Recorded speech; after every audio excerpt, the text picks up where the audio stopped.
آج آپ کا دوسرا ٹاپک ہے تجوید کا. کس چیز کا ہے؟ تجوید کا. پہلے آپ نے پڑھا ہے کہ حروف کی اقسام باعتباری ادائیگی کے کہ حروف کس کس جگہ سے ادا ہوتے ہیں.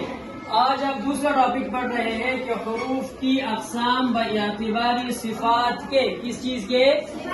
سب سے پہلے آپ صفات کو سمجھیں کہ صفتیں ہر ایک چیز کی مختلف ہوتی ہے.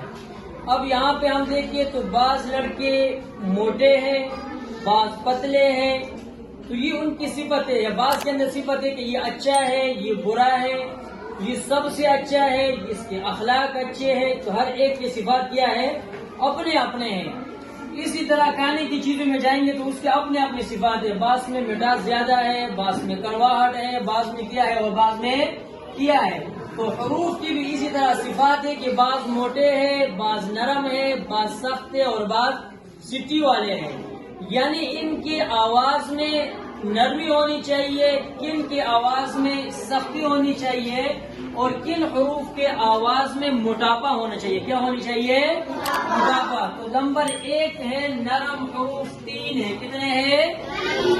نرم حروف کتنے ہیں؟ 3. ثا، ذال، وا. ثا، ذال، وا. یہ کہاں سے ادا ہوتے ہیں؟ وہ آپ نے پہلے پڑھ لیا. زبان کی نوک جب سامنے والے اوپر 2 دانتوں کی نوک کو لگ جائے تو ڈائریکٹ اس میں آواز نرمی والا ہی پیدا ہوگا کہ جب آپ زبان کی نوک اوپر 2 دانتوں کی نوک کو ٹچ کریں گے، لگائیں گے تو خود ثا، ذال، وا. سخت حروف 3 ہے. کتنے حروف 3 ہے؟ سخت حروف 3 ہے. سخت حروف 3 ہے. اس کے آواز میں سختی ہونی چاہیے. کیا ہونی چاہیے؟ سختی. وہ جیم، شین، یا.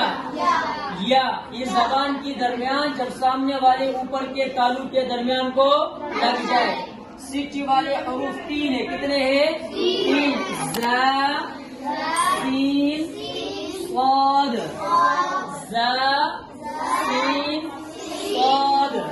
زبان کی نوک جب سامنے والے نیچے 2 دانتوں کی نوک کو لگ جائے ساتھ اوپر کے. یہ آپ نے پڑھ لیا پہلے. موٹے حروف 7 ہے. کتنے ہیں؟ 7. جن کا مجموعہ یہ ہے غصہ، ضغط، قز. جب یہ مجموعہ آپ یاد کریں گے تو ان میں یہ 7 حروف ڈائریکٹ آ جائیں گے. آپ کے لیے یاد کرنے میں کیا ہوگی؟ آسانی ہوگی.